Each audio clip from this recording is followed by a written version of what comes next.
Hello दोस्तों, कैसे हैं आप लोग। मेरा नाम है ग्रेस और स्वागत है आपका मेरे यूट्यूब चैनल ग्रेस एंड ज्ञान वर्ल्ड में। आज हम जो कहानी आपको सुनाने जा रहे हैं वो हर तरह से आपको हिलाकर रख देगी और सोचने को मजबूर कर देगी, क्या ऐसा भी हो सकता है। यह किस्सा है एक हनी ट्रैप का। हनी मतलब शहद और ट्रैप का मतलब जाल। यहाँ हनी औरत लड़की के लिए इस्तेमाल किया गया है। हम आपको बता दें कि यदि आप किसी अनजान व्यक्ति या औरत से अचानक मिलते हैं और वह आपके साथ बहुत जल्दी घनिष्ठ संबंध बनाने की कोशिश करता है तो यह हनी ट्रैप का एक लक्षण हो सकता है। यदि कोई व्यक्ति या औरत आपके प्रति अत्यधिक प्यार और आकर्षण दिखाता है तो यह हनी ट्रैप का एक लक्षण हो सकता है। आज की कहानी मध्य प्रदेश के इंदौर जिले से संबंध रखती है। यह मामला हनी ट्रैप का है जिसने इंदौर के साथ साथ पूरे देश को हिला के रख दिया है। साल था 2019 और शहर था इंदौर, जहां सबसे बड़ा और बहुचर्चित अपराध होने के साथ साथ एक बड़ा घोटाला भी सामने आया, जिसने 2019 में न केवल राज्य बल्कि पूरे देश में खलबली मचा दी। हर जगह मीडिया में और लोगों के बीच इस केस की चर्चा होने लगी थी। यह मामला महज एक हनी ट्रैप से शुरू होकर आगे चलकर भयंकर भ्रष्टाचार, हाई लेवल ब्लैकमेलिंग और राजनीतिक प्रशासनिक साजिशों का एक बड़ा ही भयंकर जाल बनता गया। इस केस में इंदौर शहर के कई उच्च पदों पर काम कर रहे अधिकारियों, नेताओं और व्यवसायियों के नाम सामने आए हैं, जिससे यह केस आम जनता में बहुत मशहूर बना दिया है। तो चलिए आपको बताते हैं आखिर इस इंदौर हनी ट्रैप की शुरुआत कैसे हुई और क्या था पूरा मामला। इस केस का मेन मोटिव एक संगठित गिरोह द्वारा परफेक्ट तरीके से हनी ट्रैप के जरिए प्रभावशाली व्यक्तियों को फंसाने का था। मुख्य रूप से इस गिरोह में 3 महिला और 1 पुरुष शामिल थे। इस गैंग की सराहना थी श्वेता सॉफ्टवेयर जैन। श्वेता के साथ आरती दयाल और विजय जैन भी इस गैंग में शामिल थे। तो होता यूं था, सबसे पहले विजय जैन इंदौर के नामी ग्रामी और अमीर व्यवसायी की जानकारी निकालता था और उसी को नज़र में रखते हुए अपनी प्लानिंग करते थे कि कैसे इंदौर के रईस और प्रभावी लोगों को हनी ट्रैप कर सकें। जानकारी निकालने के बाद गिरोह में शामिल महिलाएं अलग अलग तरह से पूरी तैयारी के साथ इंदौर शहर के नेताओं, सरकारी अधिकारियों और व्यवसायियों से दोस्ती करती थीं। यह महिलाएं दिखने में बेहद ही सुंदर होती थीं। यह महिलाएं उन नेताओं, अधिकारियों, पैसे वाले लोगों को अपनी चिकनी बातों में लुभा लेती थी और इसके बाद उन लोगों को निजी मुलाकातों के लिए उकसाती थी।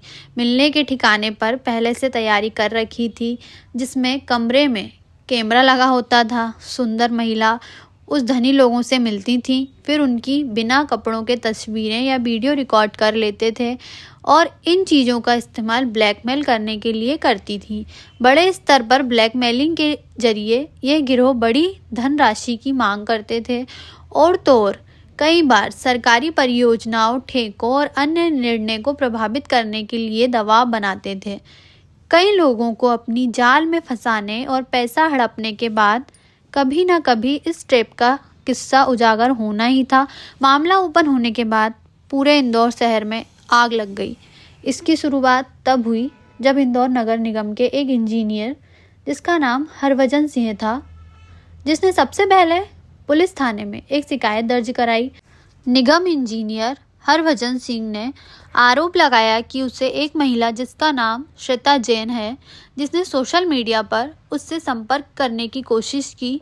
इसके बाद आगे श्वेता ने इंजीनियर हरभजन सिंह को अपनी बातों में फंसाया और फिर उसे एक होटल में मिलने बुलाया। निगम इंजीनियर जब श्वेता से मिले, एक होटल में पहुंचा, तब श्वेता ने उसे अपनी बातों से लुभा लिया और उस इंजीनियर को अपनी अशमत सौंप दी।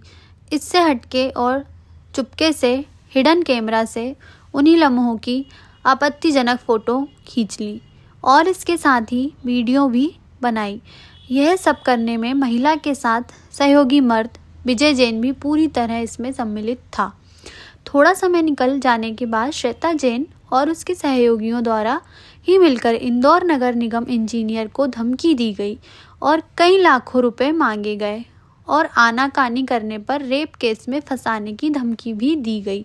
पुलिस को जैसे ही शिकायत मिली तो पुलिस हरकत में आ गई। इसी शिकायत के आधार पर पुलिस ने कार्रवाई शुरू की और जांच के दौरान चौंकाने वाले खुलासे हुए। उससे पुलिस को भी विश्वास नहीं था कि यह खेल इतने बड़े स्तर पर खेला जा रहा था। मीडिया में भी इस केस को बहुत सुर्खियां मिली। इंदौर पुलिस ने साइबर पुलिस की मदद ली और मोबाइल नंबर की पूरी जांच की और जल्द ही केस को उजागर कर दिया। पुलिस ने इस मामले में अपनी अंतिम जांच में मुख्य रूप से श्वेता विजय जैन, आरती दयाल और विजय जैन को गिरफ्तार किया। पकड़ी गई महिलाओं में दोनों ही महिलाएं शिक्षित और सामाजिक कार्य में बहुत सक्रिय थीं, जिनका आना जाना बड़े बड़े लोगों में था। पुलिस ने आगे की जांच में बताया कि इन महिलाओं को पुरुष सहयोगियों से हाई प्रोफाइल व्यक्तियों की जानकारी मिल जाती थी और इसके आगे महिलाएं हाई प्रोफाइल व्यक्तियों को टारगेट करने के लिए सोशल मीडिया और व्यक्तिगत संपर्क का इस्तेमाल करती थी।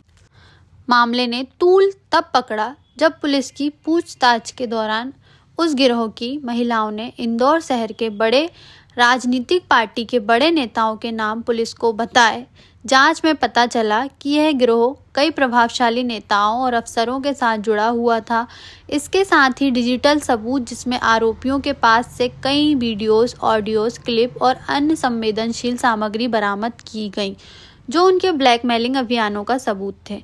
पूरे मध्य प्रदेश में इस केस की चर्चा राजनीतिक और प्रशासनिक कारण से भी हुई, क्योंकि गिरोह के महिलाओं ने बड़े नेताओं के नाम पुलिस को बताए थे।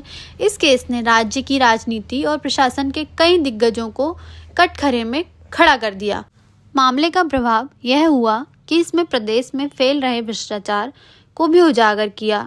हनी ट्रैप मामले ने यह दिखाया कि कैसे सत्ता और धन के लालच में लोग अपनी प्रतिष्ठा ताक में रखकर इतनी संवेदनशील सूचनाओं का दुरुपयोग कर सकते हैं। हनी ट्रैप में सोशल मीडिया और ऑनलाइन प्लेटफॉर्म के इस्तेमाल ने साइबर सुरक्षा के महत्व को उजागर किया। इस घटना ने दिखाया कि कैसे भ्रष्टाचार और ब्लैकमेलिंग लोकतांत्रिक प्रक्रियाओं और संस्थानों को नुकसान पहुंचा सकती हैं। इंदौर हनी ट्रैप मामला एक चेतावनी है कि आधुनिक तकनीक का दुरुपयोग कितनी आसानी से समाज और प्रशासन को हानि पहुंचा सकता है। आशा करती हूँ आपको हमारी ये कहानी पसंद आई होगी। कृपया चैनल को सब्सक्राइब करें और लाइक करें।